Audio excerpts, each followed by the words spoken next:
क्या आप जानते हैं कि बाली को छिपकर तीर मारने की सजा भगवान श्री राम को ही मिली थी? आपके मन में ख्याल नहीं आया कि भगवान राम ने छिपकर तीर मारा? देखिए, ये कहानी सिर्फ रामायण तक सीमित नहीं है, बल्कि अगले जन्म द्वापर युग तक पीछा करती है। बाली, जिसे एक ऐसा वरदान मिला था कि जो भी उससे युद्ध करता उसकी आधी शक्ति बाली में समा जाती, इसलिए उसे सामने से हराना असंभव था।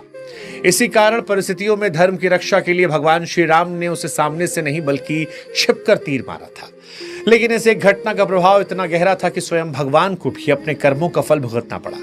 कहते हैं कि द्वापर युग में जब भगवान श्री कृष्ण जंगल में एक पेड़ के नीचे बैठकर बांसुरी बजा रहे थे, तभी एक आदिवासी शिकारी ने दूर से कृष्ण के पैर को हिरण की आंख समझ लिया। उसने निशाना साधा और तीर चला दिया, जो सीधे श्री कृष्ण की एड़ी में जा लगा।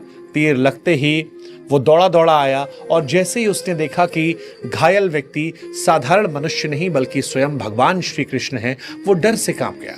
रोते हुए कहा कि प्रभु, मुझसे बहुत बड़ा पाप हो गया, अनजाने में अपराध हो गया।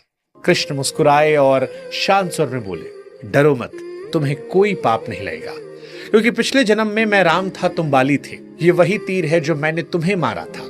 आज तुम वही तीर मुझे लौटाने आए हो। ये मेरे अपने कर्मों का फल है। ये कहानी बताती है कि इस ब्रह्मांड में एक ही नियम अटल है, और वो है कर्म का फल, जो किसी को नहीं छोड़ता, चाहे वो राजा हो, महाराजा हो, साधारण मनुष्य हो या स्वयं भगवान श्री कृष्ण हो। इसलिए कर्मों को लेकर सजग रहिएगा और कोई भी दुष्कर्म करने से पहले ये बात याद रखिएगा, कर्मा लौटेगा।